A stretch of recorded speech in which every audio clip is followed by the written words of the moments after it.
ស្ដីប្រហែលទាំងអស់គ្នាvừaត្រឡប់មកជួបគ្នាសារជាថ្មីទៀតហើយឥឡូវនេះមានរឿងមួយមានចំណងជើងថាកម្ពុជាមេតបស្រីលើសមរភូមិរឿងនេះគឺរឿងភាគចិន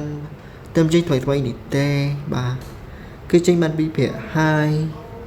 អូយបាក់និយាយហ្នឹងហើយប្រិយមិត្តទាំងអស់គ្នាអញ្ចឹងគឺរឿងភាគចិនតែទំចេញថ្មីចឹងប្រិយមិត្តទាំងអស់គ្នាបាទគឺអាចទស្សនាភាពយន្តមួយនេះបានដោយអត់គិតថ្លៃបាទហើយ link វីដេអូខ្ញុំនឹងធ្វើការដាក់នៅក្នុង comment បាទអ្នកនរគ្នាគ្រាន់តែចូលទៅធ្វើការចុចនៅលើ link ទៅបាទនឹងចូលទៅដល់រឿងមួយនេះហើយបើសិនជាអ្នកនរគ្នាបាទមកថ្មីអីបាទកុំបាច់សារវីដេអូនេះសូមមើលវីដេអូនេះដល់ចប់ខ្ញុំនឹងប្រាប់ពីការមើលភាពយន្តមួយនេះចឹងបន្ទាប់ពីអ្នកនរគ្នាចូលមកកាន់ website បាទឈ្មោះថា mflixhd.com ឬក៏ website ផ្សេងបាទដែលអ្នកនរគ្នាធ្វើការចុចលើ link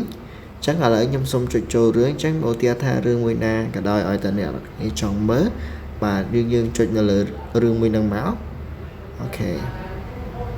ចឹងនៅក្នុង website នេះបាទ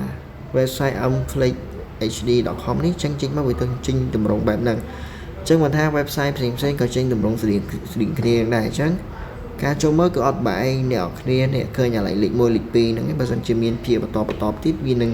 តម្លាក់មកក្រោមហ្នឹងទៀតអញ្ចឹងណាអញ្ចឹងសម្រាប់រឿងនេះគឺពេលដែលខ្ញុំដាក់ link នៅក្នុង comment ណាអញ្ចឹងអ្នកគ្នាចុចលើ link ហ្នឹងមកនឹងរត់មកដល់ផ្ទាំងបែបនេះហើយអញ្ចឹងបើសិនជាលក្ខណៈថាចេញមកឃើញតែអក្សរបែបនេះឃើញតែអក្សរអង់គ្លេសបែបនេះ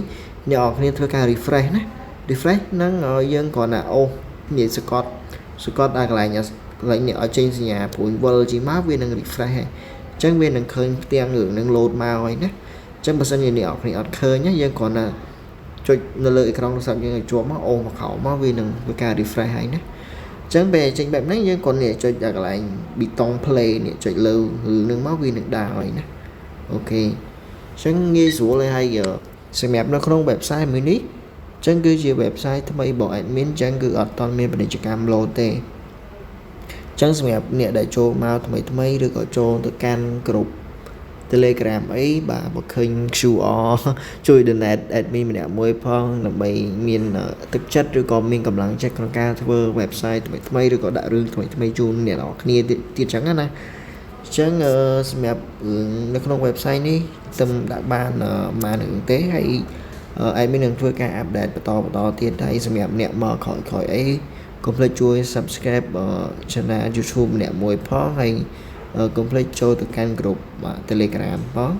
បាទអញ្ចឹងការមើលអីគឺងាយស្រួលទេអត់ពិបាកមើលហើយពួកយើងអត់មានគិតលុយទេណាគឺ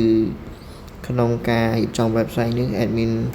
បាទទទួលបាន sponsor តិចតួចហើយជាមួយនឹងប្រាក់ខែខ្លួនឯងផងទេដែលធ្វើការបង្កើតវាអញ្ចឹងសង្ឃឹមថាអ្នកនរគ្នាចូលគ្រប់គ្រងអញ្ចឹងណាអូខេអរគុណច្រើនអ្នកនរគ្នាបាទអញ្ចឹងបើសិនជាចូលមកមើលអត់កើតបាទកុំភ្លេចជួយ comment 5នៅក្នុងវីដេអូនេះផងបាទអរគុណច្រើនជួបគ្នាវីដេអូក្រោយទៀតបាយ